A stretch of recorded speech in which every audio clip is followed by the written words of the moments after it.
아침부터 바쁘신데 와서 감사하고요. 네. 혹시 이거 신청하실 때 저 어떤 내용인지 좀 알고 하신 거죠? 그쵸? 저 누군지 혹시 아세요? 네. 벗고 할까요? 여기까지 해도 되나요? 네. 예, 좀 머니까 이렇게 할게요. 예.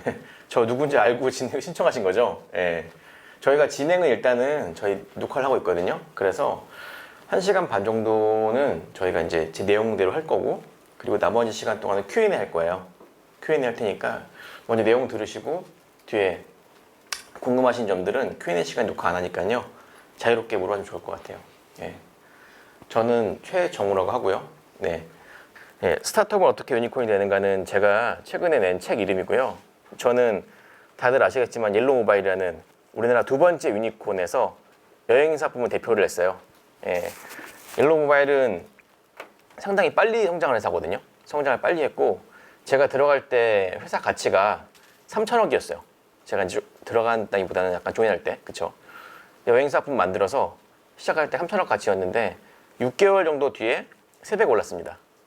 1조가 돼서 두 번째 유니콘이 됐고요. 그래서 아마 제가 그 당시 옐로바일 조인할 때 아마 그 해쯤에, 그 해 중반쯤에 쿠팡이 1조 가치 됐을 거예요. 다들 아시는 손 회장님께서 투자하셔서 1조 가치가 되었고요. 네, 네, 되었고요. 그 뒤에 6개월 정도 뒤에 저희가 해외 펀드에 투자를 받아서 1조 됐습니다. 이제 그 이후로도 계속 잘 나가면 좋겠는데, 사실 회사 성장 빨리 하게 되면은 약간 시행착오가 많이 생겨요. 예, 다들 아시겠지만은 회사라는 게 밟아 나가야 될 상황이 있거든요. 단계가 있는데 너무 빨리 크다 보면 그 단계를 좀 유지하지 못하고 큰 경우도 많기 때문에 저는 사실은 거기서 좀 많은 걸 배웠어요. 많은 걸 배웠고, 우리나라 스타트업 하시는 분들이 좀 고려해야 될 것들 이런 것들에 대한 약간 좀 의미 있는 것들을 제가 생각을 많이 해내서 사실은 그 점들을 나누고 싶어서 좀 책으로 만들었습니다. 예, 저는 사실 한국에서 옐로우바일은 좀 이미지가 좋지가 않잖아요, 그쵸? 이미지가 안 좋고 뭔가 몰락한 느낌인데, 저는 이게 비단 옐로우바일의 문제라고 생각하진 않아요. 예, 회사가 성장을 하면서 겪을 수 있는 모든 문제들이 사실 한 번에 나왔던 그런 느낌이거든요. 예, 그런 느낌이라 성장을 하면서 겪을 수 있는 모든 일들을 경험할 수 있는 그런 좋은 계기가 될 것 같아요. 그래서 그 부분을 사실은 공유 드리고자 제가 책으로 쓴 것도 있어요. 네. 사실 대부분의 회사들이 처음에 회사를 만들고 이제 그 다음 투자를 받고, 투자를 뭐 프리, 시드, 그 다음에 A, B, C 받고 상장을 하거나 매각을 하잖아요. 근데 그 단계까지 갔다가 매각까지 이제 실행할 수 있는 경우는 사실 되게 많지 않아요. 주위에 엑시트 하시거나 그런 분 되게 있긴 있지만 사실 되게 많지 않잖아요. 그쵸? 많지 않은데, 저는 그래서 오히려 그런 경험 겪은 사람들이 같이 일하시는 대표님들한테 이런 얘기들을 많이 해야 생각해요. 내가 어떤 일이 발생했고 어떤 걸 주의해야 되고 이 현상이 무엇인가, 이런 걸 알아야 된다고 생각하거든요. 그래야 이제 사업을 하시면서 실수하시는 점들이나 아니면은 좀 추가로 고려해야 될 것들, 자신만의 노하우를 만드는데 도움이 될 것 같아요. 오늘은 그런 측면으로 보시면 될 것 같아요. 예. 저는 이게 제가 생각하는 현재 시대에 잘 나가는 기업들 뭐가 있죠? 아마존, 구글 있잖아요, 그쵸? 테슬라까지 있긴 한데, 예, 지금 가장 누구나 아는 기업들은 아마존과 구글일 것 같아요. 두 회사가 지금 시대에 가장 핫한 트렌디한 약간 기술 기업들인데, 이게 생각보다 오래된 기업들이에요. 예, 아마존은 저 95년에 생겼고요. 그쵸? 97년도에는 우리나라에 온 게 IMF. 지금은 아무도 기억하지 못하는 IMF 있죠. 그 당시 사실 아마존이 IPO 갔어요. 그러니까 진짜 옛날에 사실은 우리가 보기에는 그 베조스 씨가 되게 최근에 뭔가 한 것 같지만은 그 많은 이미지 있잖아요. 베조스 그분이 그냥 약간 좁은 창고에다가 책상 하나 놓고 뒤에 아마존 이렇게 약간 쓴 거, 대충 흘려 쓴 거, 이제 그걸 시작한 거예요. 그렇죠? 그리고 구글도 상당히 사실은 오래된 회사죠.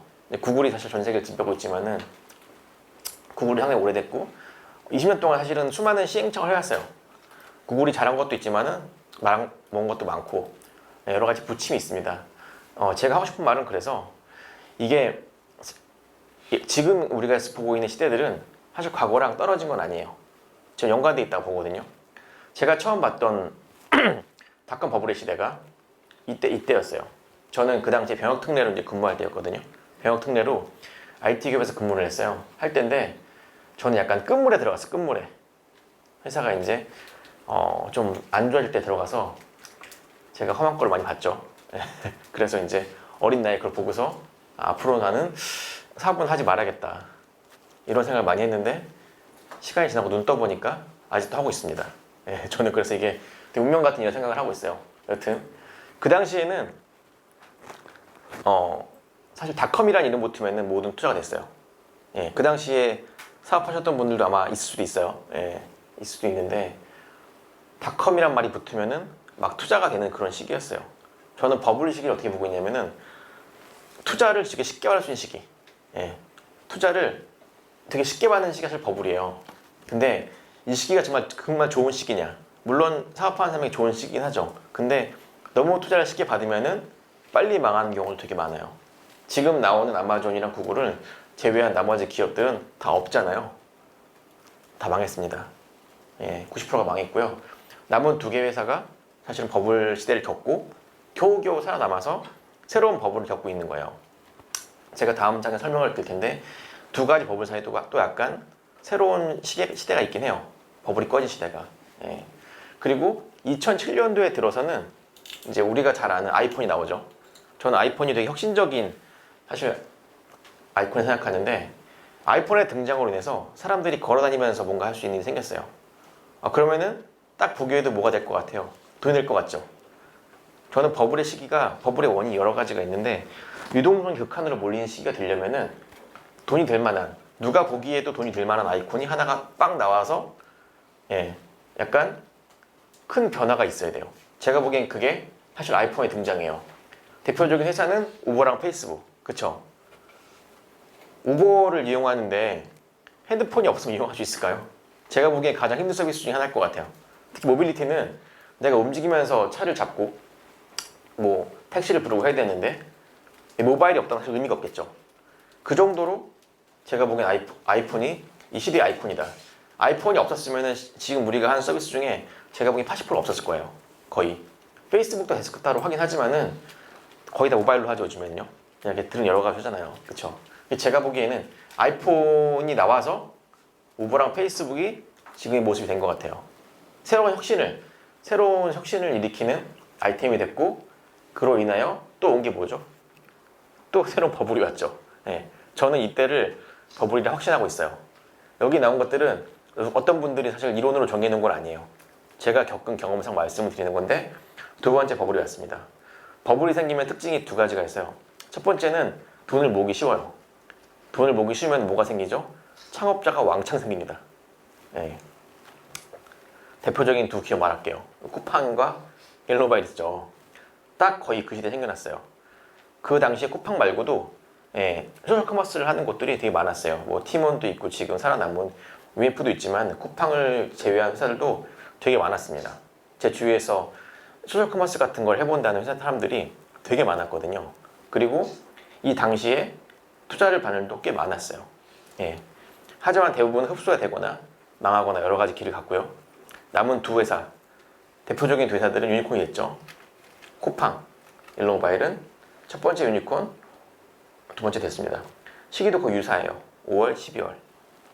유니콘이란 말은 사실 스타트업 분들 중에서 유니콘 모르는 사람이 없을 거예요. 제가 보기에는 뭔가 성장한 아이콘, 성장한 회사의 대명사잖아요. 지금 시대에는 아까 유니콘이란 말이 좀 흔해지긴 했어요. 그치? 예비 유니콘도 있고 뭐 되게 많잖아요. 그쵸? 그 당시 유니콘이란 말을 들으면 사람들이 뭐지? 약간 이런 느낌이었어요. 저도 그 당시 유니콘이라는 말 듣고서 의미가 있는 말일까라고 봤는데 실리콘밸리에서는 이미 이제 많이 생겨나고 있었어요. 유니콘들이. 유니콘을 정하는 기준이 있을 거 아니에요? 기준이 뭘까요? 투자 가치 1조 받는 거죠. 근데 투자 가치 1조 받는데 다수의 투자가로 받거나 공식적으로 1조로 인정된 회사를 유니콘이라고 하진 않아요. 사실은 어떤 한 회사가 아니면 개인이나 외부 투자자가 1조 가치를 평가를 해서 투자를 하게 되면은 그 회사를 유니콘을 부릅니다. 그리고 미국에 있는 CB 인사이트라는 곳이 있거든요.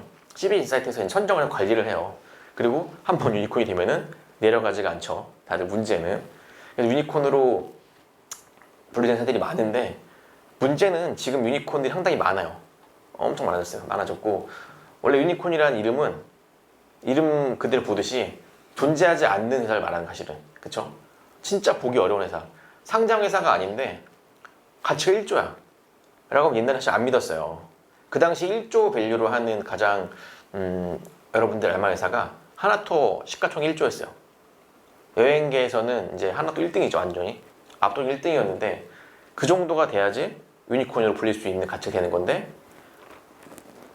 설립한 지 몇 년 안 된 회사가 갑자기 유니콘이 됐다. 1조 가치 됐다.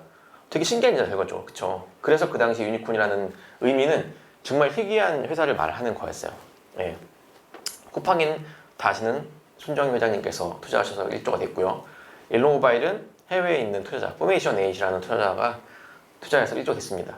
두 회사가 모바일 버블 시대에 정점을 찍었죠. 제 보기에는.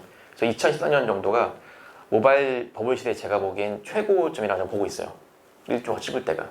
지금은 좀 많이 내려갔습니다. 현재는 어떠한가? 현재는 쿠팡은 정말 잘하고 있죠. 저는 코로나 시대에 가장 큰 수혜자 중 하나로 쿠팡을 보고 있는데, 예.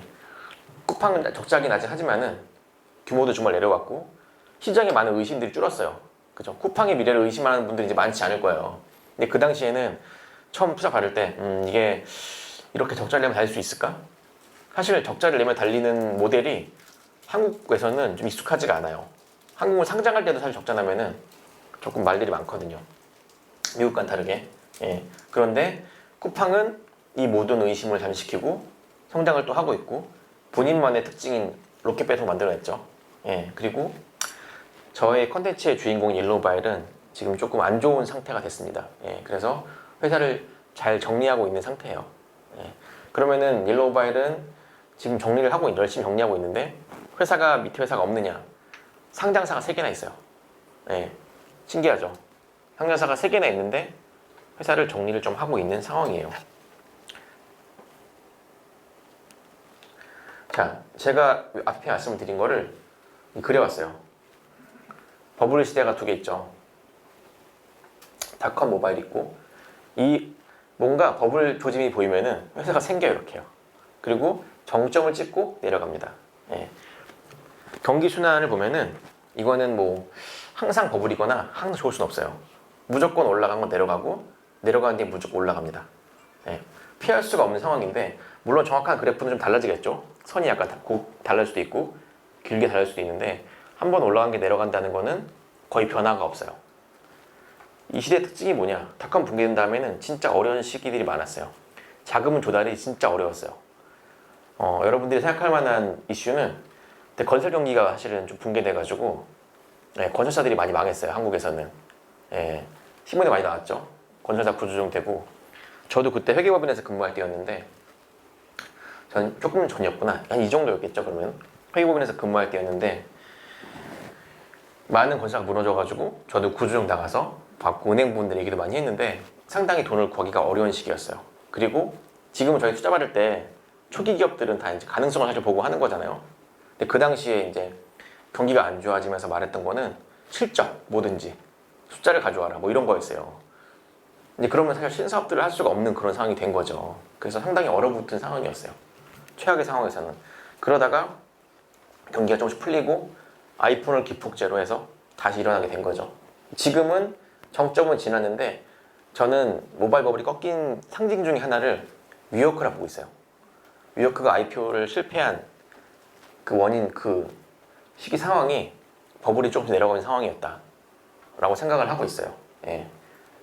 원래는 서서히 내려올 상황이었는데 갑자기 코로나가 왔죠. 이거는 사실은 이 경기순환 주기와는 아무런 관련이 없고 아무도 예측하지 못한 상황이었는데 코로나가 왔습니다. 그래서 이 상황에서 어떻게 대처를 해야 될지는 조금 더 신중하게 생각을 해봐야 될 것 같아요. 이건 아무도 사실은 전류 겪어보지 못한 상황이기 때문에 기존의 지식으로 판단하기엔 좀 무리가 있을 것 같다는 생각이 있어요. 두 시기의 차이를 볼게요. 버블이 일어나게 되면 버블 특징은 이 트래픽만으로 사실은 돈을 모을 수 있어요. 그 당시 기억하는 분인지는 모르겠는데 옛날에는 회원수를 많이 봤어요. 회원수. 내가 회원을 얼마나 모았다. 그리고 우리 회사 그 웹페이지가 트래픽이 어떻게 돼. 이것만으로 수많은 분들이 모여 있었어요. 사실은 그동안. 예. 그쵸? 그래서 돈을 엄청 모았고 묻지마 투자를 진짜 많이 했어요. 사람들이. 닷컴이라는 이름이 붙으면은 엄청난 투자가 몰렸고 그만큼 금융사기도 많았고요, 사실은. 지금처럼 VC 분들이나 아니 벤처 투자 이런 것들이 활성화될 때가 아니었어요. 그래서 그 당시에는 VC 분들이 심사역이 내가 투자하고 내가 개인 투자한 다음에 회사 투자하고 뭐 이런 것도 많았어요. 그래서 윤리적으로 뭔가 문제들이 많았고 그때 아마 그런 문제들 때문에 현재 있는 대부분의 규제들이 생겨났어요. 예, 그때 뭐 약간 아수라장이었죠. 사실은 아수라장이어서 돈을 크게 버신 분도 많은데 그만큼 돈을 잃은 분도 많고 여러 가지 문제가 생겼습니다. 그래서 그 당시에는 회원수만으로 돈을 모았다. 그리고 닷컴 붕괴한 다음에는 거의 실적 위주로 사실은 됐죠. 뭐 이제 매출이 얼마냐. 그래서 이때는 새로운 기업들이 돈을 받기가 엄청 어려운 시기였어요. 버블 꺼진 다음에는. 예. 그 다음에 생겨난 것들이 이제 모바일 버블이 오면서 이제 이런 말을 쓰게 됐어요. 제이커브. 제이커브란 말 되게 많이 쓰잖아요. 그쵸? 많이 쓰는데 제이커브는 사실은 현대 모바일 버블 시대의 100% 맞는 전략이자 보면은 저는 그렇진 않다고 생각은 해요. 왜냐면은 과거의 제이커브 전략 같은 경우에는 닷컴 버블 시대에 투자했던 분들과 살아남은 분들이 사실은 말을 한 전략이에요. 예, 제이커브 어디서 나왔어요? 그 페이팔 마피아 그분이 쓴 거잖아요. 그쵸? 그분은 여기 사람이에요. 여기 사람이 아니고 여기 살아서 이 전략으로 살아남고 다 먹으신 분이죠. 그쵸? 독점하신 분. 제이커브 성장이 되려면은 제이커브 성장을 해가지고 계속 성장하려면은 독점을 해야 돼 무조건. 예. 독점이 요즘에 가능한 구조인가? 과연? 되게 어렵죠. 그러니까 제이커브는 저는 제이커브 전략이 유효한 분야도 있지만은 현재는 많이 의미가 퇴색이 되고 있다 생각을 하고 있어요. 예. 모든 사람들이 제이커브를 말하는 거는 좀 약간 반대하는 입장이에요. 그래서 각자 기업들이 각자의 성장 방식을 찾아야 된다 라고 생각을 하고 있어요. 이거는 과거의 시대에 살아남아서 독점을 이룬 분들이 말하는 전략이기 때문에 현재 모든 기업들이 난 제이커브 할 거야 라고 말하는 거는 제가 보기엔 너무 과거의 유물을 자습하는 거예요. 저는 그렇게 말하는 것을 물어봐요. 지금 제이커브 하려면 독점해야 될 텐데 여기 다 먹을 거예요 혼자요? 이렇게 물어봐요. 저는 오히려 가능하지가 않으니까 드리는 말이고 반대로 현실적으로 전략을 짜야 된다 라고 생각을 하는 사람 중에 한 명이에요. 네. 이 제이커브는 과거 유물이라고 생각하고 있어요.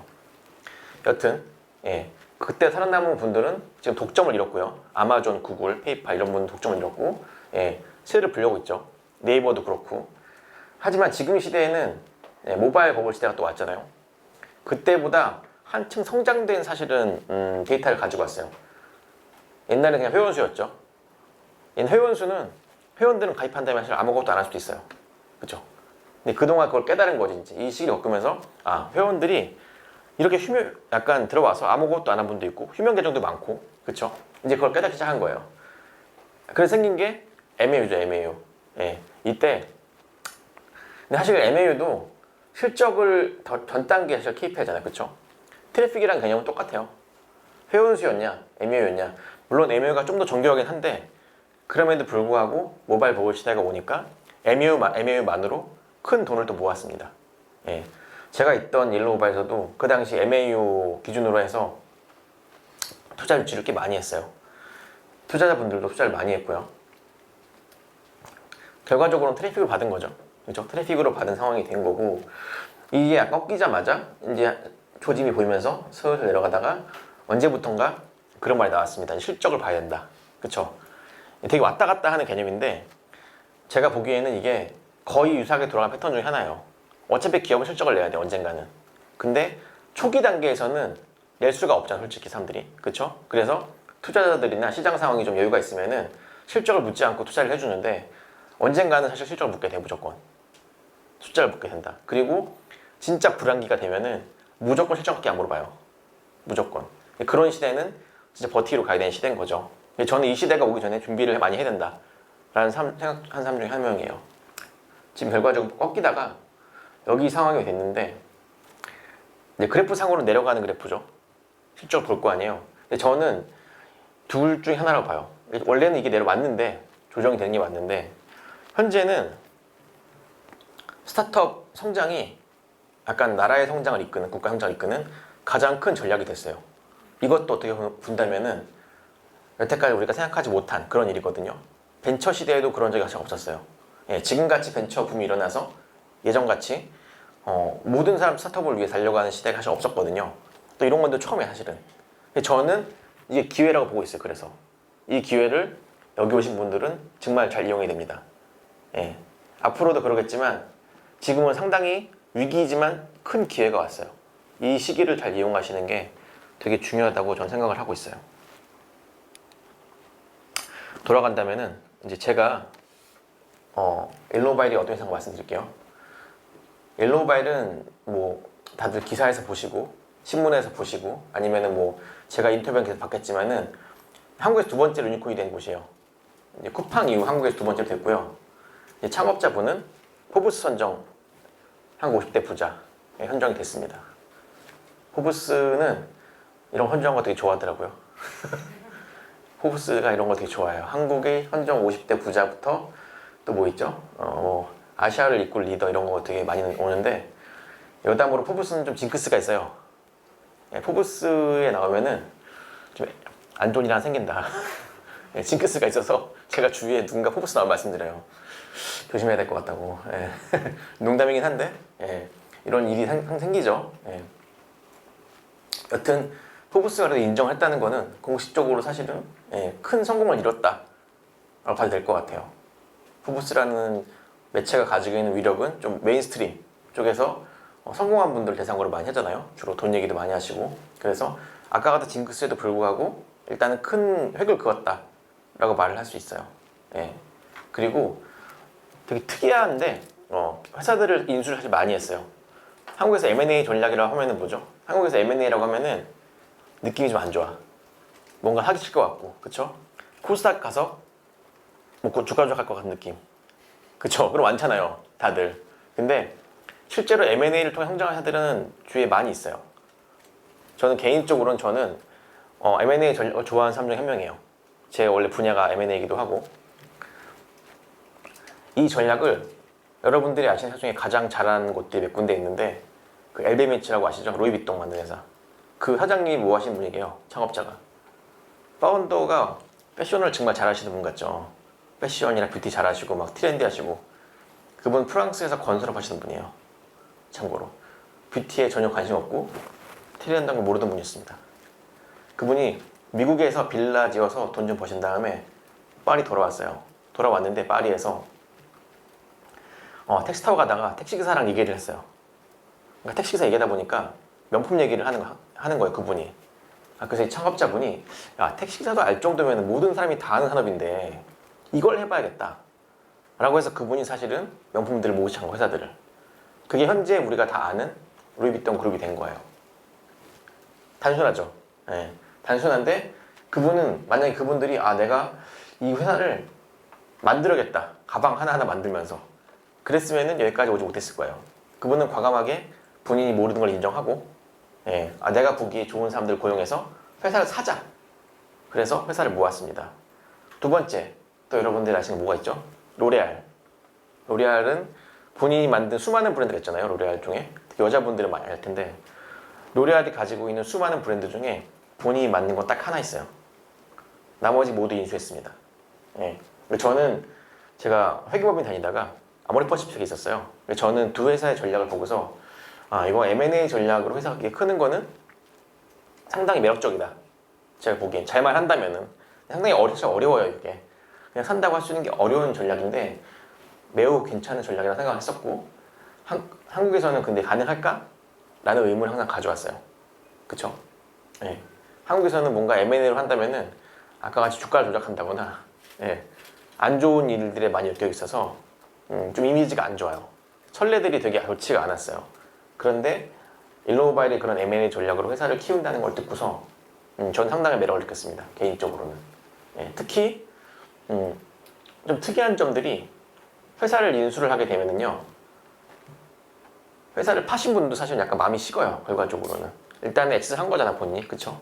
그러면은 뭐 돈을 하나도 주지 않은 상황은 없을 테니까 일부를 좀 엑스를 하게 되면은 사람이란 거는 어쩔 수가 없습니다. 마음이 식어요. 그래서 그분을 빼고서 사실 일할 수 있는 체계를 대부분 만들거든요. 창업자분들과 같이 일을 하지만은 이제 본인 회사 운영할 때랑 좀 다른 느낌이에요. 그래서 구조를 새롭게 짜는데 특이하게도 옐로우 모바일은 연합체 모델. 예, 기존의 모델과는 다르게 우리는 다 같이 간다. 이런 식으로 갔습니다. 그래서 회사를 빠르게 인수했어요. 총 인수한 회사가 130개가 넘었거든요. 이 정도 인수하려면은 만나는 사람마다 다 팔았진 않을 거 아니에요. 그쵸? 실패한 경우도 많으니까. 제가 보기엔 적어도 500개 이상 만났다. 500개 이상 대표 만나서 설득을 한 거예요. 회사를 매각을 하지 않겠니? 이제 뭐 정말 작은 데까지 포함시킨다면 더 많겠지만 그 당시에 웬만한 규모의 알만한 곳들은 거의 다 만난 거죠. 제가 보기에는. 예. 그래서 시장에는 옐로우 모바일을 만난 곳과 만나지 않은 곳 두 군데가 있었습니다. 예. 진짜로. 거의 다 만나봤어요. 저도 꽤 많이 만났고.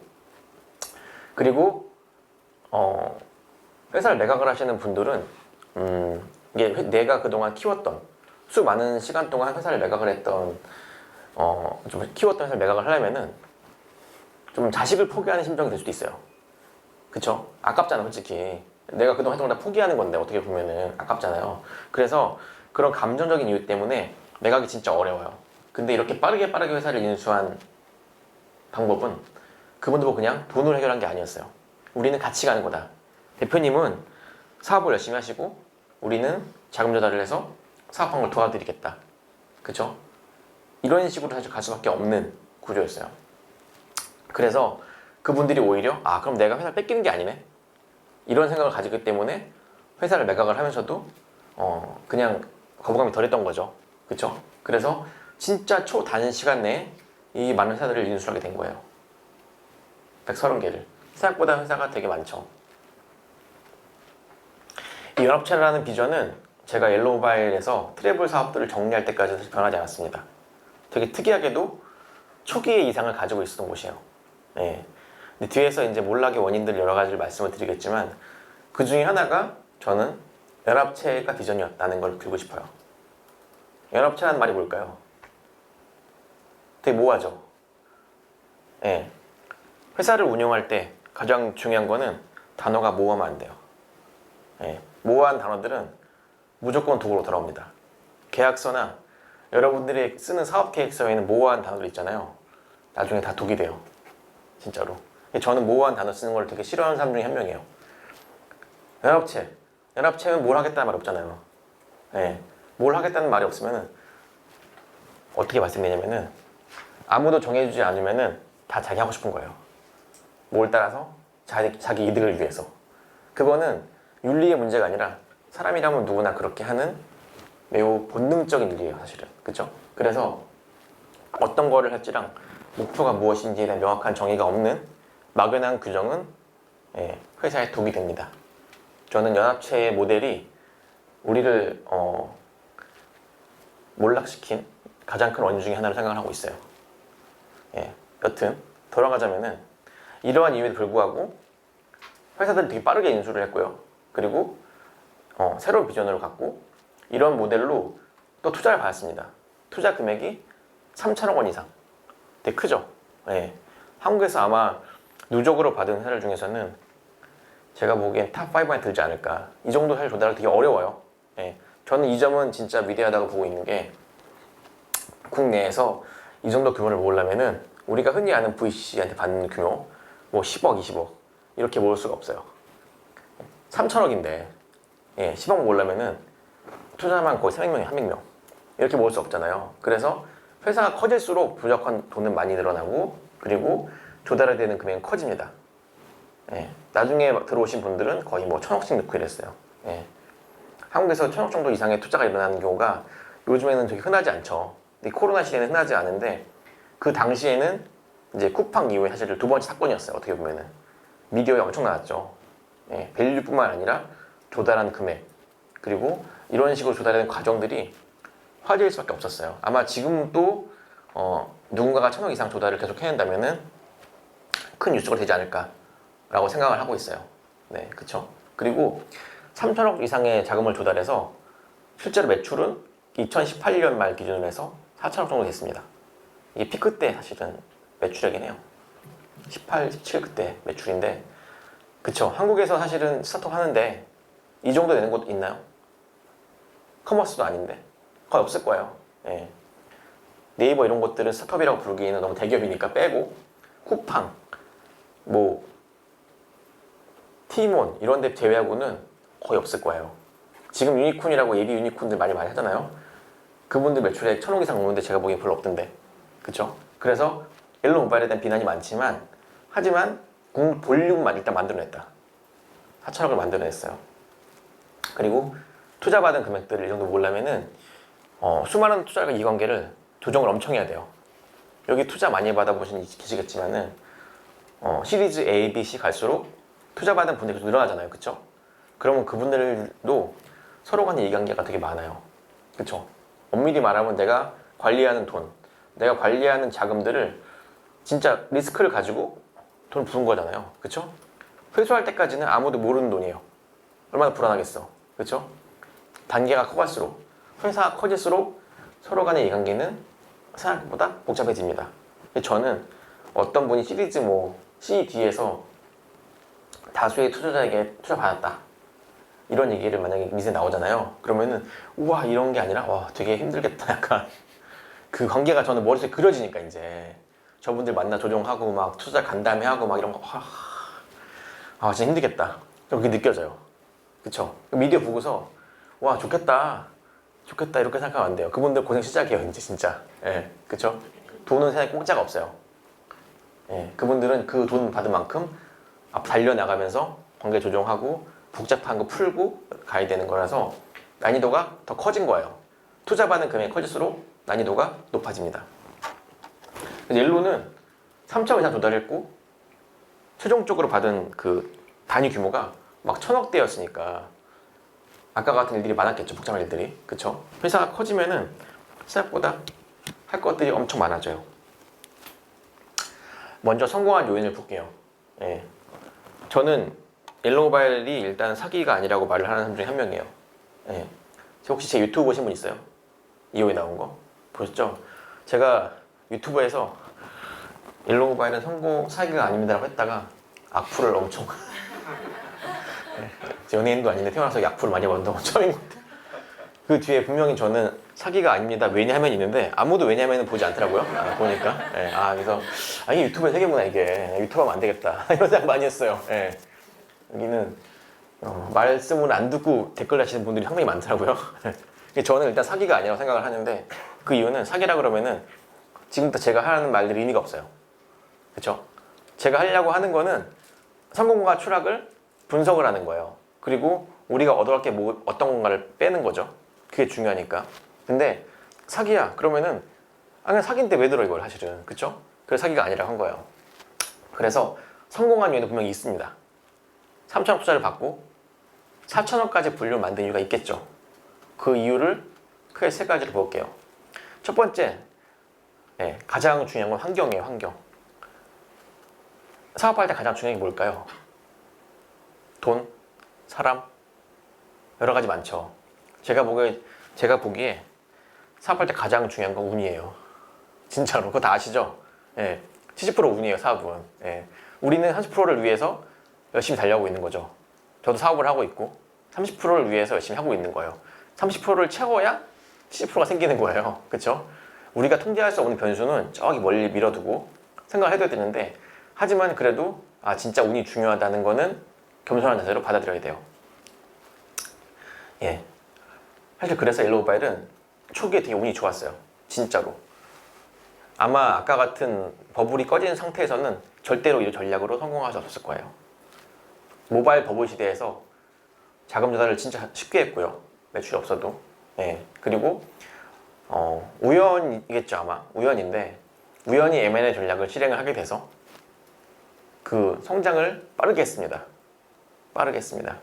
이 M&A 전략이 그 당시 많은 투자자분들이 되게 환호를 했어요.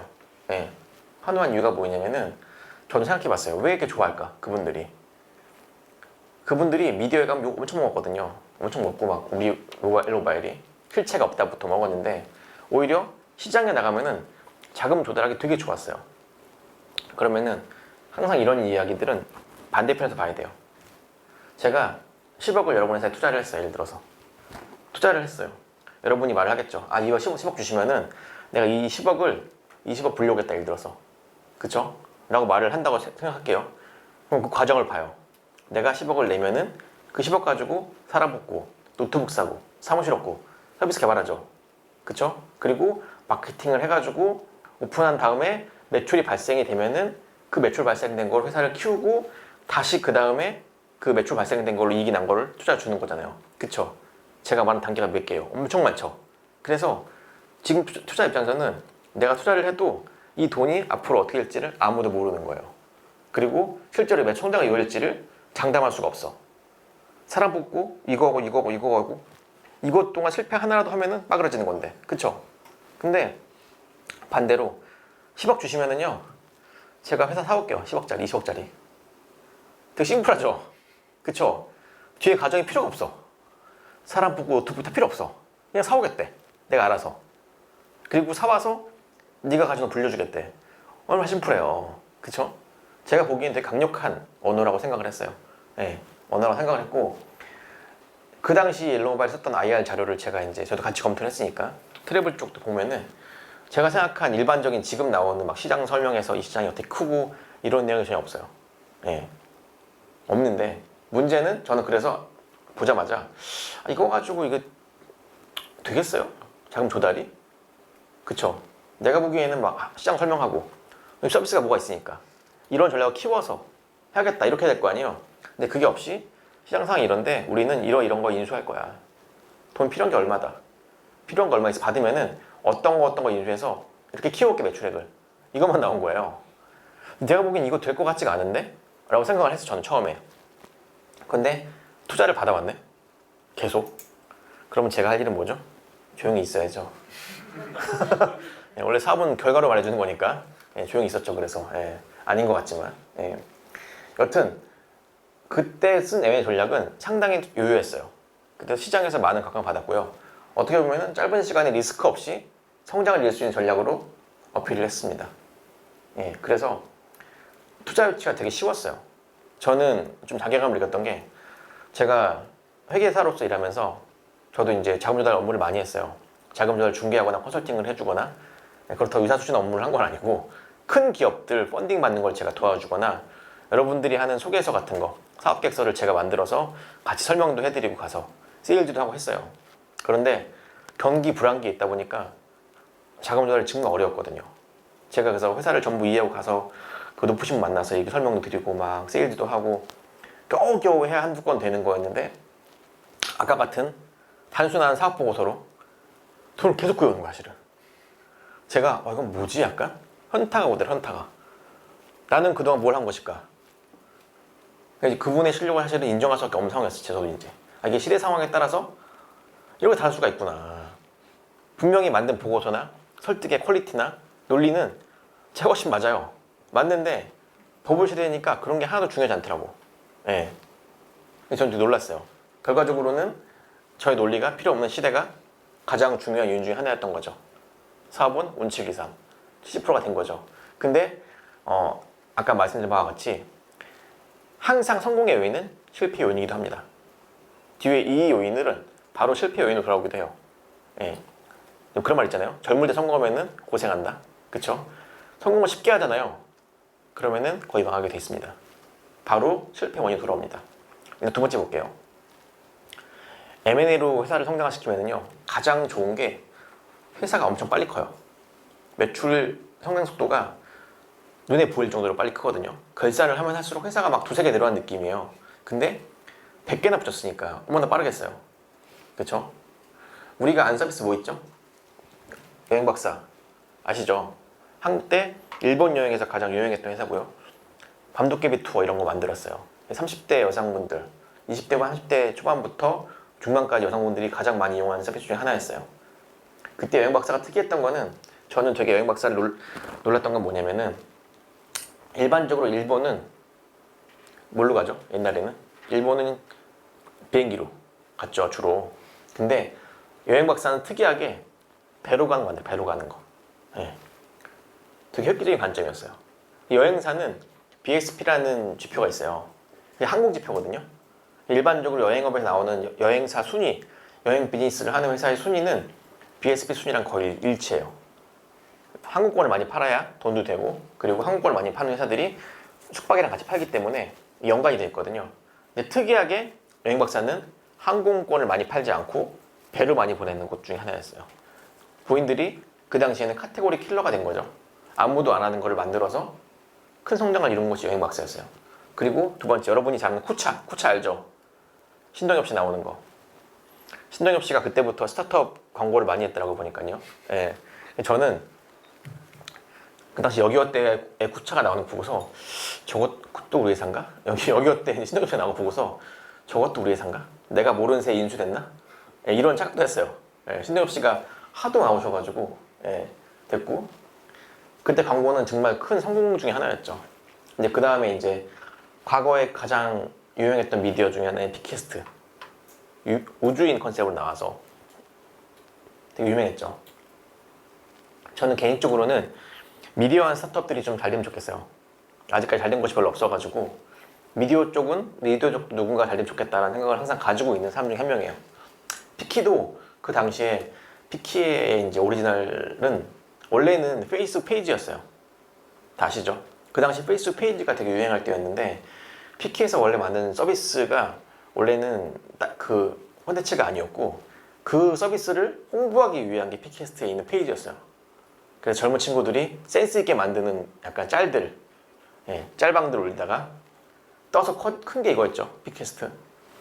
예. 그래서 그 당시 피키스트는 지금 젊은 친구들은 아무도 보지 않지만, 불과 6년 전인데 요즘은 아무도 보지 않죠. 아무도 모르는 서비스였지만 그 당시에 나름 되게 핫한, 그리고 그 업계에서 아 그래요?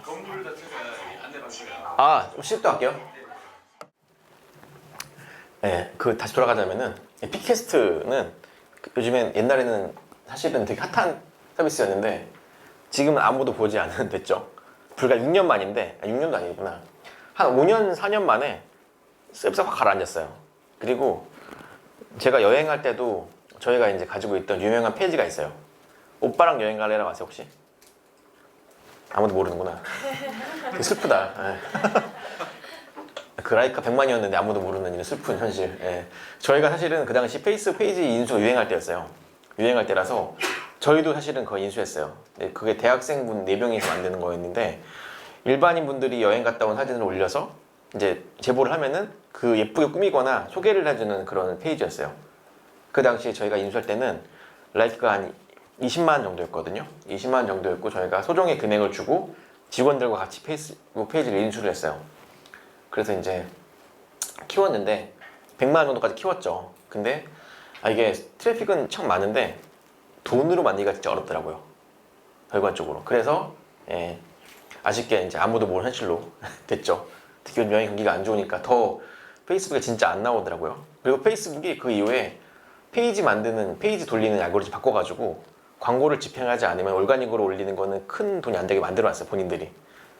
그래서 되게 안 좋았죠. 네, 여튼 한때 풍미했던 팟캐스트도 일로 갈 거였습니다. 쿠차랑 팟캐스트에 집행한 광고비만 한 500억 정도 돼요. 예, 정도 되고. 그래서 그 당시에는 우리가 돈을 투자를 받아서 상당히 밀어주는 곳들에는 큰 투자를 많이 했어요. 여행박사는 투자를 받은 게 없고요. 대신에 쿠차랑 팟캐스트에는 많이 밀었죠. 왜냐면 이거 B2C 서비스는 그 광고 투자자 분들이 보기 되게 쉬워요. 그쵸? 이해하기 쉽고 단순하잖아요. 그리고 일단 네이버나 구글에 검색하면 나오니까. 그게 되게 중요하거든요. 인지도가 얼마나 나온지를 쉽게 알 수 있는 서비스라서 그 당시에는 오히려 투자를 많이 하고 킬러 많이 했습니다. 근데 이거 외에도 회사가 되게 많았어요. 제가 지금 3개 말했잖아요. 나머지 127개. 진짜 많았죠, 회사들이. 우리가 흔히 이거 뭐야? 라고 붙은 것들도 되게 많았어요. 이런 사업도 되게 많았어요. 뭐 호텔도 있었고, 엔터사는 하나 인수하려다 빠그러졌고, 각종 사업들을 엄청 많이 했습니다. 엄청 많이 했어서 그 당시 옐로가 들어가지 않은 분야가 거의 없었어요. 사업부는 총 5가지였는데 쇼핑, 미디어, 그 그리고 광고, 여행, 오토. 사실 오토라고 말하면 되게 모호하죠. 그쵸? 사실 말이 오토지 결과적으로 기타 등등이었습니다. 그래서 다 들어가는 거죠. 뭐든지 돈은 다 하겠다 이런 입장이었어요. 그 상태로 다 끌어모았어요. 끌어모으다 보니까 회사 매출액이 엄청 빨리 올라갔어요.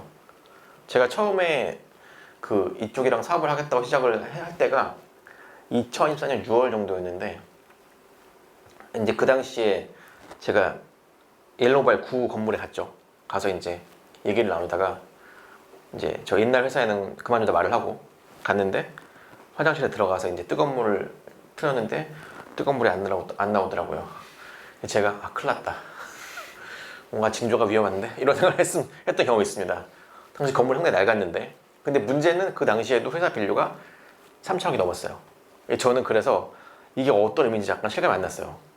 3천억 밸류가 넘는 회사인데, 그러면 코스닥에서도 코스닥 상장사 보면은 1,000억 안 넘는 곳들이 되게 많아요. 근데 3천억 밸류인데 회사가 이런 건물에 있다고? 그동안 저 형식이랑 매칭이 안 되는 거 아니에요. 저도 감을 못 잡은 거죠. 그런 상태였는데, 알고 보니까 회사를 계속 인수하고 있더라고. 그 당시에도 돈 들어오는 것마다. 그래서 6개월 뒤에는 우리가 다 아는 신사동에 있는 가장 좋았던 건물 그쪽으로 옮겼고요. 그리고 1조 분류됐죠. 예. 그만큼 매출이 금방금방 늘었어요. 특히 5개 사업부 나눠가지고 사람들을 거의 빨아들이다 보니까 속도가 진짜 빨랐습니다. 세 번째는 이제 제가 그 창업자분을 되게 높게 평가하는 부분인데, 그분이 펀딩을 정말 잘 받았어요. 그럼 그분이 금융 전문가냐? 전혀 아닙니다. 금융을 잘 모르는 분이에요. 네, 잘 모르는 분이고, 오히려 저 같은 사람이 그분보다, 저는 전문가지만은 그분보다 자금을 조달을 더 잘할 수 있을까? 옛날에 같으면 제가 경험 안 해봤으면 당연하지라고 했겠지만, 요즘 저는 약간 과연? 이런 생각이 들어요. 오히려 비전문가이기 때문에 과감하게 할 수 있어요. 많이 알잖아요. 많이 알면 사람이 움츠러들어요. 리스크가 다 보이거든. 이렇게 하면 안 되고 저렇게 안 되니까 움츠러드는데, 적당히 알면은 내가 일단 해보자 이렇게 되는 거예요. 그래서 저는 내가 무조건 잘 아는 분야에서 사업을 해야 된다 라고 생각을 하지 않아요. 네, 일단 하게 되면은 몰라도 굴러갑니다. 다 아시죠? 네, 일단 하게 되면 굴러가요. 네, 아무튼 그분은 금융 전문가가 전혀 아니었음에도 불구하고 자금 조달을 정말 잘했어요. 정말 잘해서 설득도 정말 잘했고, 본인이 가지고 있는 확신을 타인에게 잘 전달을 했죠. 예, 그리고 M&A는 진짜 모르시는 분이었어요. 전혀. 예, 저는 M&A 전문가라고 생각을 하는 사람 중에 한 명인데, 왜냐면 그만 해왔으니까. 이미 들어갈 때도 10년 동안 그만 했거든요. 근데 제가 생각하지 못한 놀라운 속도로, 그쵸? 그 유명한 일화 있죠. 세 분 만나서 인수하고 영업이익 4배. 저는 세 분 만나 인수한다는 말 듣고서 되게 약간 현타가 왔어요. 무슨 말일까 이게. 상상도 할 수 없는 저 지식으로는 추정을 할 수 없기 때문에 무슨 말인지 아예 모르는 상황이었어요. 진짜로 아예 무슨 색이지? 이런 상황이었는데, 정말 세 분 만에 인수를 하는 거 보고서 와, 이거 나랑 못했을 것 같다. 이거는 진짜 모르기 때문에 할 수 있는 일인 것 같다 라는 생각 많이 했어요. 그래서 이게 장단점이 있는데, 그럼에도 불구하고 속도는 진짜 빨랐어요. 만약에 저한테 3천억을 올 테니까 3천억 가지고서 너 3년 동안 100개 인수해봐 라고 말을 한다면 저한테, 저는 못하죠. 못해요. 저는 하나 인수할 땐 6개월 걸릴 거거든. 만나서 보고 또 보고 검토하고 막 금액 내리고 이렇게 하는데, 6개월에 하나씩 인수하는데 3년 동안 100개 인수한다? 절대 못해요. 그렇게 하면은 절대 할 수 없어요. 그래서 제가 보기에는 이 속도로 회사를 인수한 것만으로도 절대 앞으로 따라할 수 없는 상황인 거예요. 네, 그것만은 인정하자. 그리고 창업가들 대부분 다 고집 세요. 여기 있는 분들 아시겠지만 다 한 고집 합니다. 그쵸? 여기 있는 분들 남들이 하라는 거 잘 안 하고, 그쵸? 남들이 아니라는 거 믿지 않고, 이런 거 사람들 다 모인 거잖아요. 그쵸? 네, 모인 건데, 그런 분을 설득해가 회사를 다 팔게 했어요. 대단한 거죠. 아무리 같이 가자라고 한다고 이분들이 올까요? 안 와요. 안 오는데, 그런 분들을 설득한 게 100명이 넘은 거예요. 100명이. 전 이거는 대단한 사람인 것 같다. 어떤 이유에도 불구하고 라고 생각을 하고 있어요. 예. 이 세 가지 능력을 그럼 우리가 배워야 되냐? 그걸 배울 필요는 없으시고요. 결론은 여러분이 배워야 될 건 따로 있습니다. 이거는 그분의 특징이고 성공의 요인이긴 해요. 하지만 이거를 배울 필요는 없다. 자, 그 다음 실패 왜 했냐 볼게요. 막 달려간 상황. 달려간 상황에서 뭐가 생기죠? 리스크가 진짜 많이 생겨요. 진짜 다수의 기업을 인수했는데 통합이 진짜 하나도 안 됐어요. 조직 통합은 진짜 어려운 문제예요. 회사를 인수한다는 자체는 돈 주고 어떤 물건을 사는 게 아니에요. 그 안에 뭐가 있죠? 사람과 생활과, 그죠? 업무 흐름들이 있죠. 이런 것들을 거의 설계를 다시 다 하는 거 처음부터. 나중에 여러분들이 회사를 매각을 하거나 어느 회사 인수하거나 이럴 때 보면은 그냥 돈 줬으니까 끝 이렇게 생각하잖아요. 그러면 그 회사 망해요. 100%. 큰 기업들도 되게 어려워하는 게 인수하는 통합하는 거예요. 흔히 PMI라고 그러는데 포스트 머저 인티그레이션이라고 그러는데 그 통합을 한 그 회사를 사거나 뭐 인수를 한 다음에 그 다음에 조직 문화를 심거나 같이 일하는 방향을 만드는 거예요. 사람을 바꾸는 거예요. 진짜 어렵겠죠. 그쵸? 클수록 더 어려워요. 예. 특히 옐로같이 100개가 넘는 회사가 인수가 되면요 힘들겠죠. 진짜 100개 넘었는데 얼마나 어렵겠어. 그쵸? 작은 기업들이 되게 많았거든요. 특히 매출액 한 20억, 30억, 10억 많았어요. 이런 것들도 할 거 다 해야 돼요. 예. 흔히 그런 말 하죠. 애기라도 다 있다. 눈, 코, 입, 도. 그쵸? 눈, 코, 입 다 있고 팔 다 있잖아요. 작은 기업도 쉬운 게 아니에요. 사람 있죠. 서비스 있죠. 뭐 돈 구해야죠. 할 거 다 해야 된단 말이에요. 결과적으로. 근데 그런 게 100개야. 엄청 어렵겠죠. 듣기만 해도. 예. 그런 거를 다 못했어요. 못했는데 처음부터 그거를 할 생각도 없었고, 첫 번은 제가 보기에는 없었고 할 수 있는 영역도 없었다. 솔직히 내가 그거를 인수는 할 수 있는 거 할 수 있는데 통합만 하는데 거의 한 1년, 2년 걸리거든요. 그럼 제가 보기에는 100개 인수했으면은 한 10년간 그만해야 돼. 진짜 계속 비용 들어가겠죠. 사람 들어가겠죠. 근데 그런 계획을 처음부터 안 세운 거예요. 처음부터. 그래서 오히려 비전문가이기 때문에 제가 보기엔 빨리빨리 할 수 있는 거예요. 저한테 하라 그러면은 6개월 동안 이걸 인수해서 언제까지 계약 내놓고 사람 보내서 통합 과정 하면은 이거 1년 걸리네? 그럼 내가 가진 돈 3천원 어떻게 쓰지? 이렇게 생각할 거예요. 제가 보기에는. 그래서 말한 대로 저는 하나도 못해요. 진짜로. 이거는 할 수 있는 상황이 아니야. 근데 여긴 했죠. 일단 했으니까 뒤에 리스크들이 엄청 많았어요. 그리고 작은 기업들은 뭐가 있죠? 작은 기업들은 백오피스가 없어요. 예, 제가 요즘에 C레벨들을 위한 기초 뭐 재무 이런 것도 강의를 하는데 여러분들도 이제 아시겠지만은 회사가 커갈수록 백오피스가 정말 중요합니다. 예, 여기에 재무 전문가 없죠. 별로. 회계 재무 잘 하시는 거 별로 없잖아요. 근데 그걸 잘 하시라고 하는 말이 아니에요. 없는데 회사가 커가잖아요. 그러면 거기에 따른 리스크가 되게 커져요. 커지고 대부분의 경우에 회사가 안 좋게 되면은 책임은 대표가 집니다. 이거는 제가 Q&A 시간 잠깐 말씀드릴 텐데 대표분들이 나중에 다 책임을 지게 돼요. 어차피. 그래서 리스크 관리하는 건 되게 중요해요. 결과적으로는. 여러분들이 지금 하는 행위들이 나오는 세금이나 회계나 이런 것들을 관리 못하고 나중에 회사가 커질 때 내가 뭐 하는지 모르는 상태가 되면은 리스크를 몰라서 나는 가만히 있는데 막 터져. 리스크가. 근데 일로는 그런 게 100개가 넘는 거예요. 그러니까 아니 뭐 진짜 일이 이렇게 터지나? 하루 자고 나면 또 생기고 계속 있네. 계속. 통제가 아예 안 되는 거예요. 그리고 회계가 이런 것도 원래 그 정도 규모가 되는 회사들은 내부에서 다 이제 만들어요. 회계를. 기장을 다 한단 말이죠. 그러면은 본인들이 어느 시기에 실적이 어떻게 되고 다 알잖아요. 근데 일로는 회사가 100개에다가 4천 매출을 하는 곳인데 기장을 우리가 안 하는 곳이 많았어요. 그래서 우리 숫자 우리가 몰라. 저는 되게 그것도 약간 쇼킹했거든요. 저는 그래도 나름 대기업에서 이런 관리 업무도 했었고 했으니까 어떻게 회사가 크면 어떤 식으로 만들어갈지가 눈에 대충 그림이 보이는데 여기는 아예 없던 거예요. 그냥. 예. 어떤 회사는 그룹에 매출이 3, 400억이 넘는데 그냥 똑같이 기장들이 월 10만 원 중 하고 있고 그래서 필요할 때마다 부르고 그 사람들한테 되게 약간 저한테는 지금 내가 뭘 보고 있는 거지? 이런 느낌이었어요. 근데 그런 리스크들을 되게 당연스럽게 받아들이는 상황이었거든요. 여러분들도 아시겠지만은 스타트업은 모험을 즐기는 것이 아니에요. 우린 사업을 하는 거잖아요.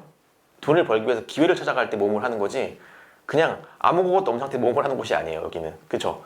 여러분 다 인생 걸고 하는 거잖아요. 예. 여기 취미로 하는 분 있어요? 없죠? 취미로 하는 분은 뭐 삼성전자 그 아드님 그런 정도면 취미로 하는데 예. 대부분 인생 걸고 사업하는 거잖아요. 그쵸? 인생 걸고 사업하는 건데 너무 허술한 게 많았던 거죠. 제가 보기에는. 절대 리스크를 지지 말란 말이 아니에요. 기회가 있으면 베팅을 해야지 물론. 베팅과 리스크는 다른 거예요. 평소에 있는 것들은 우리가 의사결정할 수 있는 것들은 최대한 리스크를 무조건 줄여야 돼요. 빵꾸 안 나게. 예를 들면은 다음 달 직원 급여가 없어요. 아 그럼 구해지겠지. 이러고 가만히 있을 거예요? 큰일 나죠 그러면은. 그쵸? 리스크는 최대한 관리한 다음에 기회를 찾는 게 우리 몫이에요. 근데 여기는 아까 같은 리스크 관리에 대해서 너무 허술했어요. 저한테도 저는 되게 뭐랄까 보수적인 사람은 아니거든요. 딱 보기에도 보수적으로 안 보이죠. 보수적 스타일이 아닌데 되게 좀 급진적이고 저는 저에 있는 제 주변에 있는 친구들이나 일반 동료들보다는 좀 급진적이고 빨리빨리 치우는 걸 좋아하는데 너무 관리가 안 돼 있으니까 제가 말을 했어요. 아 이건 좀 아닌 것 같다 좀. 이렇게 좀 이런 것도 하고 저런 것도 하자. 그러니까 저한테 했던 말이 너는 너무 대기업 스타일인 것 같다고. 제가 듣고서 아 이런 말은 세상에 태어나 처음 들은 거예요. 내가 대기업 스타일이라고? 그래서 이게 무슨 생각일까 과연. 근데 제가 보기에도 이 정도는 해야 된다 무조건. 왜냐면 위험하니까. 이거는 모험도 아니고 그냥 스스로 망가지고 있는 거예요. 모험이란 걸 대가를 바라고 하는 거잖아요. 리턴이 있어야 결과적으로 리스크를 지는 건데 리턴은 빵인데 리스크는 100이야. 이걸 하는 건 그냥 바보신 거예요 제가 보기엔. 그래서 결과적으로 저도 이제 많이 건의를 했지만 이제 약간 스타트업에 대한 환상들이 그때 많았어요. 저희 조직들은. 스타트업은 그렇게 하는 게 아니야.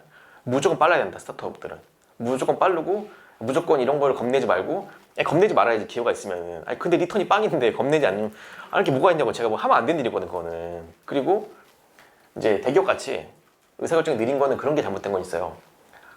대기업에서 보고 한번 하려 그러면은 사원이 만들고 사원 대리 갔다 과장 갔다가 막 갔다가 이제 전문의 보고서 아닌 것 같은데 그럼 빠꾸 이렇게 가잖아요. 이건 문제가 있지 물론 우리 스타일에는. 그쵸?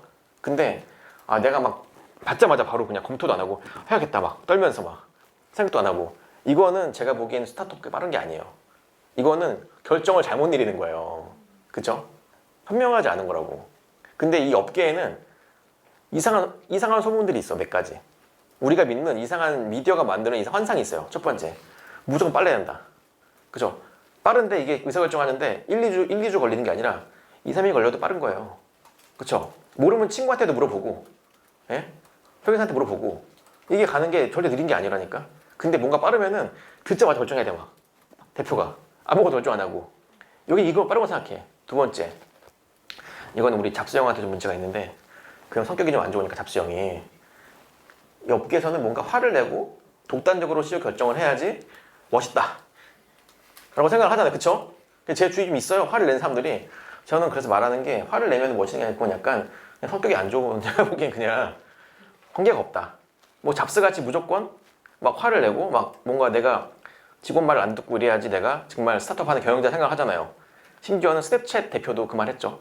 그분도 잡스병 걸려가지고 행동하다가 나중에 깨달았대요. 이게 아닌 거를. 나중에 기사 한번 찾아보세요. 제가 걱정하는 분이 3명 있었는데 1번 잡스형 이제 돌아가셨으니까 오래됐고 2번이 이제 그 위어크 대표님. 그쵸? 그분이 또 이제 한 성격 하시니까 이제 기행 하시니까 이게 또 스타트업 대표들이 보고 또 이제 이게 또 멋있다고 하면 안 되는데 그분은 이제 돈 많이 버셨지만은 물러나셨죠. 안 좋은 사례로. 세 번째는 제가 생각하는 세 번째 위험 사례는 앨런 머스크인데 요즘 주가가 계속 올라서 잡스병 이후에 좀 위험한 상태이지 않을까 제가 보기에는. 근데 여러분 아셔야 될 게 독단적으로 행동하는 게 절대 멋있는 게 아니에요. 그쵸? 그건 스타트업이랑 관계가 전혀 없는 거예요. 그거는 되게 멍청한 짓이에요. 제가 보기에는. 고집이 있고 더 잘 버티는 거랑 나 혼자 무조건 결정하고 안절부절하면서 바로 결정하는 거랑은 되게 다른 문제예요. 그죠? 근데 그런 세 가지 상념들이 사실 있었고 업계 그 당시 제가 있을 때는 스타트업계에 약간 미디어가 만든 환상이 많았어요 진짜. 그래서 빠른 결정 무조건 야 빨리 무조건 하자 빨리. 그리고 대기업들이 하는 거를 되게 싫어하는. 대기업들이 하는 것 중에서 잘하는 건 우리가 해야지. 그냥 좋은 것들은 그분들이 못하는 것만 하면 되는 거 아닌가? 그쵸?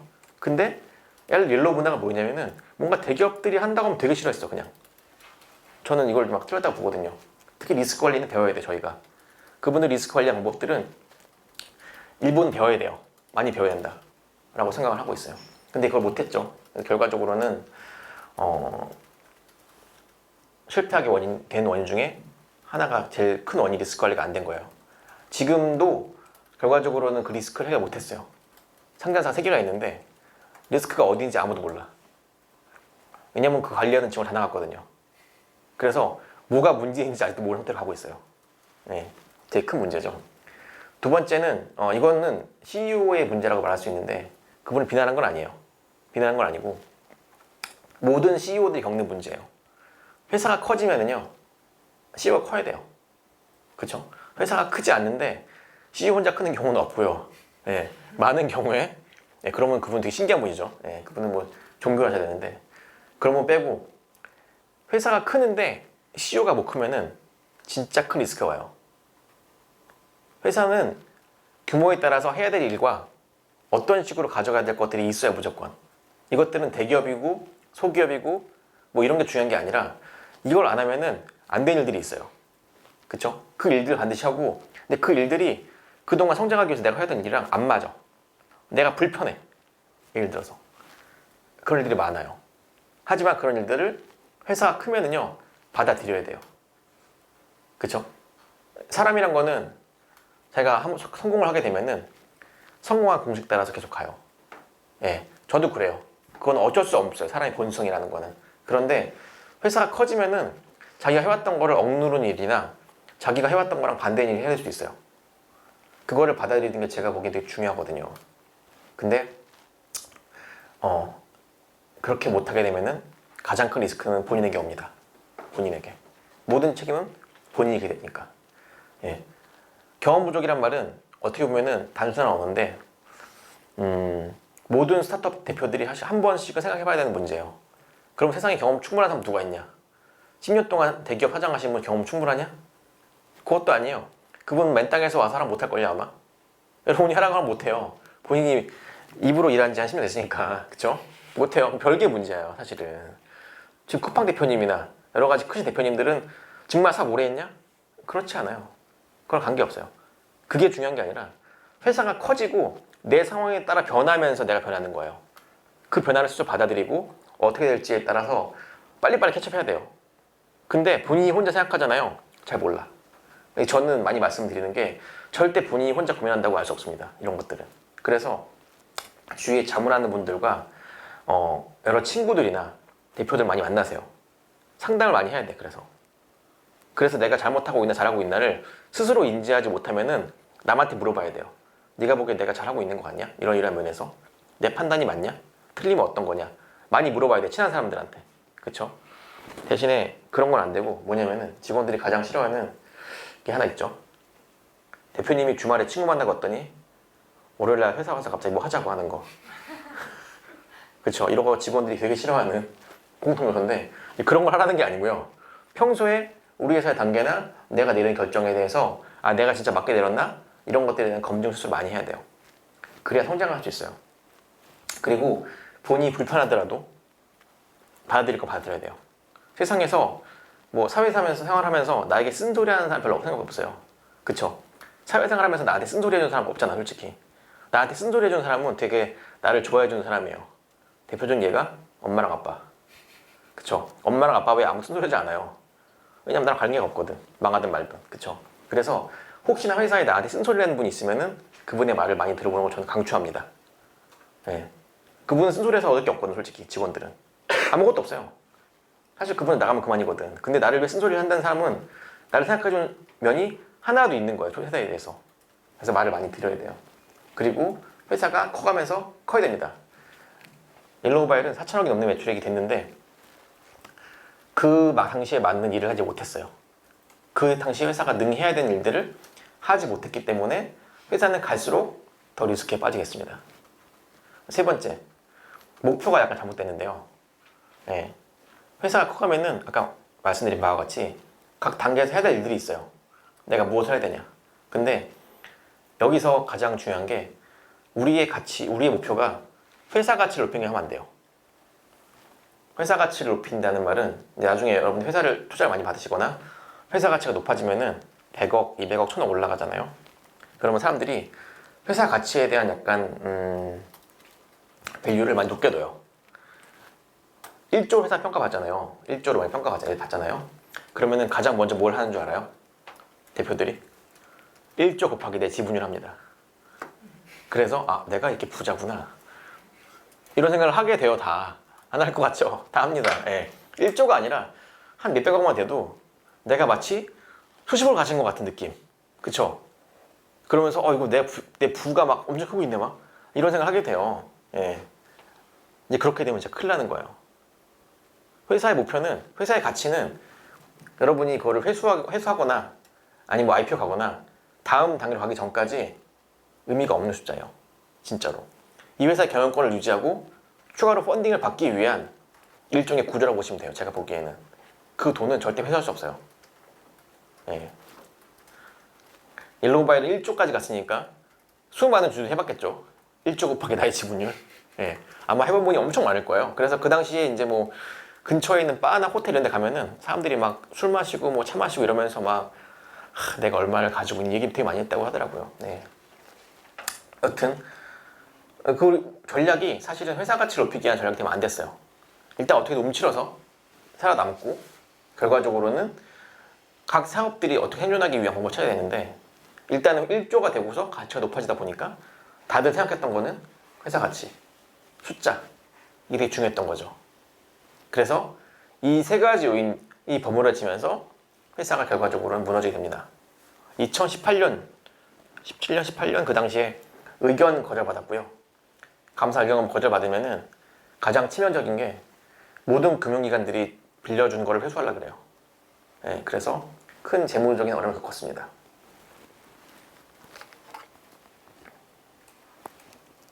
제가 이 컨텐츠를 정리를 하면서 이제 저도 사업하는 사람이니까 동료였고 예, 어떤 말을 해야 될까 고민을 많이 했어요. 저는 창업가 분들한테 읽어보라는 책이 두 가지가 있어요. 1번 하드싱 아세요? 2번이 슈독이라는 책도 보세요. 두 개는 꼭 보셔야 돼. 근데 하드싱은 품절됐다고 하더라고. 절판 냈는데 이북으로 나오니까 보세요. 하드싱이라는 책은 저한테 되게 소중한 책이에요. 뭐냐면은 옐로우바이러스 제가 이런이 겪으면서 너무 괴로웠어. 솔직히 저도 너무 괴롭고 너무 엉망진창인데 내가 진짜 이걸 잘하고 있나? 나는 이 짓을 왜 했을까? 이런 생각 많이 하죠. 아니, 한 번도 안 했어요. 아직도요. 아직 힘들지 않나? 그러면 힘들지 않은 거예요. 난 이거 왜 했지? 이런 생각 한번 들어야 돼, 한 번씩. 근데 그럴 때마다 집에 가 책 봤어요. 왜냐면 이게 너무 엉망진창인데 내가 맞게 가고 있나를 몰랐거든요. 근데 하드싱의 저자분은 지금 성공하셔서 미국에서 유명한 VC 하시는 분이에요. 근데 그분이 본인이 이제 사업 만들어 엑스타의 과정까지를 책으로 쓴 건데 진짜 말 그대로 지금 하드싱 진짜 완전 엉망진창이야. 내가 봐도 이건 좀 심하다. 약간 나보다 더 심한데? 약간 이런 내용들이 많았어요. 제가 그 책을 보고 상당히 위로 받았어요. 내가 힘든 게 잘못된 게 아니구나 라는 생각을 했고요. 두 번째 책 슈독 있잖아요. 슈독은 나이키 창업자가 지은 책이에요. 나이키 이제 회장님이죠. 지금 완전 원로신데 나이키 회장님이 사실은 글로벌 기업의 1인이잖아요.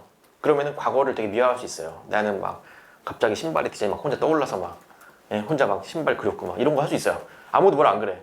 근데 슈독에 나온 책은 그분이 나이키란 브랜드 설립하기까지 과정이 나왔는데 진짜 험난해요. 예. 참고로 그분 회계사입니다. 그분 직원들 급여가 없어서 낮에 가서 회계사로 일한 다음에 월급 받아 급여줬어요. 예. 버티다가 일본에서 신발 수출하는 계약을 했는데 수입해서 파는 계약을 했는데 오니츠카 타이거라고 다 아시는 브랜드죠. 잘 됐는데 수입을 하다가 잘 됐어요. 잘 되니까 일본에서 우리가 팔게 그냥 이렇게 한 거예요. 그래서 마음이 급해서 만든 게 나이키예요. 근데 그런 이야기들을 본인이 하나도 미워하지 않고 되게 담담하게 그려냈어요. 슈독에 나오는 가장 많이 말을 중에 하나가 뭐냐면은 돈이 없다. 돈이 없다 이제. 이 말이 가장 많이 나와요. 그래서 제가 보고 이건 찐이다 이거 무조건. 과거에 막 영감이 떠오르고 이런 거 있잖아요. 막 내가 과거 회고하는데 내가 회의하러 갔는데 막 주위에 막 화단이 보이고 막 꽃들이 막 이렇게 솔직히 기억이 나나 이게? 안 나면 안 나잖아 솔직히. 저는 그런 묘사가 있는 건 다 가짜로 봐요. 그런 책들은. 근데 제가 신뢰하는 책들에는 창업가 이야기는 그게 들어가야 돼요. 돈이 없다. 창업가는 돈이 항상 없잖아. 그쵸? 무조건 들어가야 되거든요. 근데 그 책에 그 말이 엄청 나와요. 꼭 보세요. 제가 강추하는 책. 저는 하드싱에 나온 창업가가 저한테 해준 말들을 그 미국인이시니까 그쵸? 국내 버전으로 제가 정리해서 만들어야겠다. 내가 하고 싶은 말. 저는 이겁니다. 이게 오늘의 마지막 드릴 말씀이고요. 제 경험을 말씀드릴게요. 사업은 되게 장기전이에요. 길어요. 미디어에서는 3년 내에 뭔가 내가 아무것도 안 하고 갑자기 일어났는데 회사가 일어나 있고 투자가 받고 이럴 것 같잖아요. 전혀 그렇지 않습니다. 그리고 투자 받는다고 성공한 거 아니에요. 투자는 뭐죠? 돈 빌린 거죠. 돈 빌린 거예요. 돈 빌린 거. 예. 은행에서 돈 빌리면 신문에 나오나요? 안 나오죠. 예. 근데 왜 투자는 신문에 나올까요? 금액도 크고 화려해 보이고 하잖아요. 화려하면 속으면 안 돼요. 투자 받으면 돈 빌린 거예요. 되게 장기전이에요. 그리고 사업을 길게 봐야 돼요. 그쵸? 아까 봤잖아요. 구글. 우리가 아는 가장 첨단 회사 구글. 20년 걸렸어. 20년. 근데 2년 하고서 힘들다. 이렇게 하면 안 돼요. 길게 갑니다. 사업은. 미디어가 자꾸 막 환상을 만들고 있어. 제가 보기엔. 그리고 사업하시려면 신뢰가 되게 중요해요. 신뢰는 진짜 금방 깨져요. 특히 업계는 좁습니다. 알죠? 예. 여기도 아마 건너 하시면은 저 아는 분들 꽤 많을 거예요. 이 업계는 사람 다 알아요. 서로. 그래서 절대로 신뢰를 저버니 하지 마세요. 한국은 특히 좁아요. 두 번째, 이 얘기는 무슨 얘기냐면은 아까 같은 편견에 빠지면 안 돼요. 나는 스타트업이니까 진짜 뭐 빠른 걸 해야 되고 스타트업은 그렇게 하는 거 아니야. 이런 생각을 가지면 절대 안 됩니다. 우리가 할 거는 딱 하나예요. 살아남는 거. 그거 외에 규칙은 필요 없어요. 살아남기 위해서 모든 걸 다 해야 돼요. 대기업이 하는 거 해도 돼요. 옛날 어른들이 하던 거 해도 돼요. 나쁜 짓만 안 하면 돼요. 윤리적인 짓, 나쁜 짓 빼고는 다 해도 돼요. 그게 우리가 할 일이에요. 살아남기 위해서. 하다 망하잖아요? 아무도 알아주지 않아요. 예. 미디어가 만들어낸 말들, 사람들이 하는 말 신경 쓰지 마세요. 우리가 할 거는 살아남기 위해서 모든 걸 해야 되는 겁니다. 대기업 것도 배우고 옛날 것도 배우고 다 배워요. 그게 중요해요. 세 번째, 우리가 하는 거는 겉모습이 중요하지 않아요. 나중에 회사 커지잖아요? 자본시장 가거나 투자가 만나잖아요? 아무도 우리의 스토리를 묻지 않아요. 우리의 중요한 건 본질이다. 우리의 본질은 우리가 만드는 시스템과 우리가 만드는 인프라와 우리의 체계로 매년, 매월, 매일 이익을 똑같이 만들어내는 걸 만드는 거예요. 그쵸? 그걸 우리가 하는 거예요. 창출하는 거, 가치를 만들어내는 거. 그 가치가 숫자로 나와야 돼요. 스토리는 중요하지만 스토리만 있으면 안 돼요.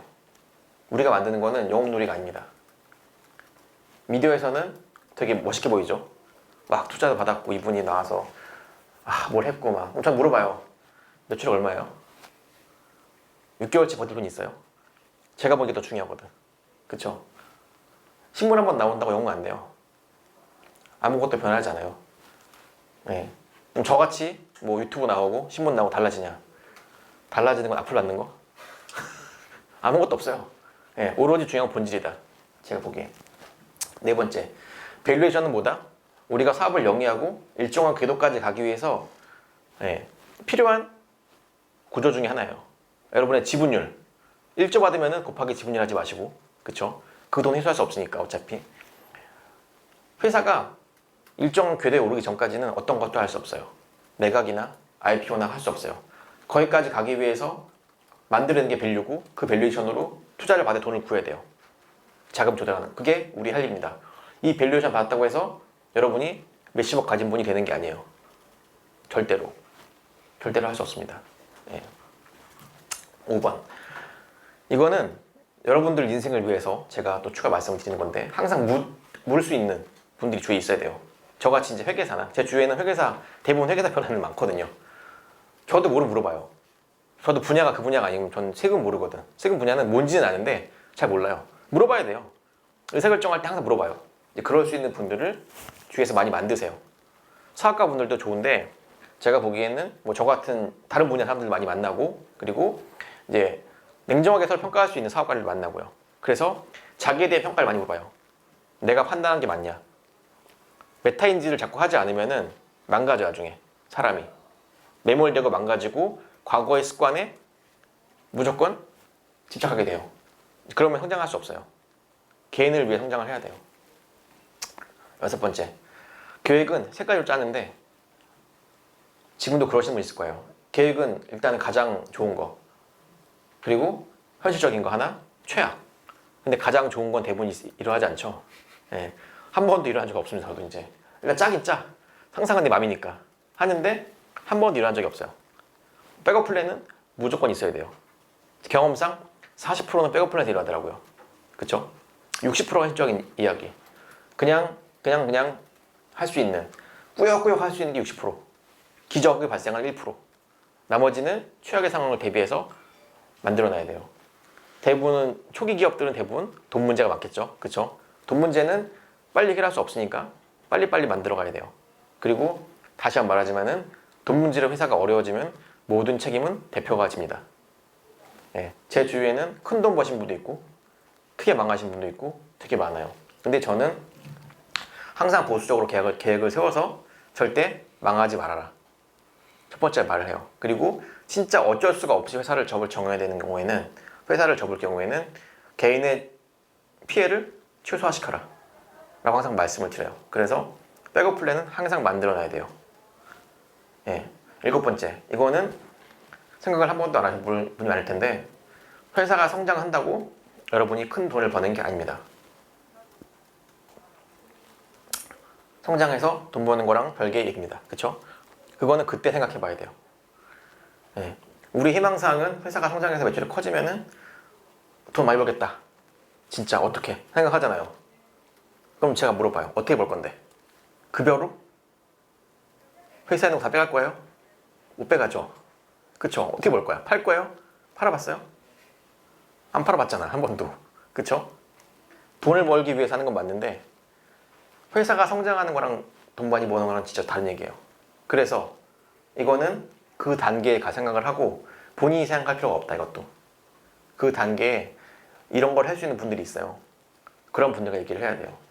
하지만 막연하게나마 그냥 가만히 있으면 회사가 커지면 돈을 벌겠지 라고 생각을 하면 절대 안 됩니다. 본인이 하는 것들을 모호하게 생각하면 안 돼요. 하나하나 특히. 제가 실험을 만든 거예요.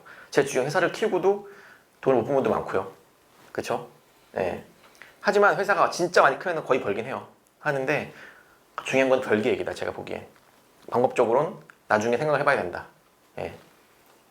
라고 하고 있습니다. 그래서 이 교훈들은 여러분이 사업을 하시면서 한 번씩 나중에 생각을 해보시면은 도움 될 것들, 예, 이라고 생각을 해요. 그래서 앞으로도 사업 잘 하시고, 저도 이제 어떻게 보면 동료잖아요. 같은 업계인 동료로서, 그쵸? 동료로서 또 같이 할 수 있는 것들도 많으니까 또 업계에서 만나면은 서로 좋은 모습으로 신뢰를 쌓아가면서 업계를 잘 만들면 좋을 것 같아요. 예, 오늘 얘기 여기까지고요. 예, 이제 Q&A 좀 이따 하겠습니다. 오늘 감사합니다.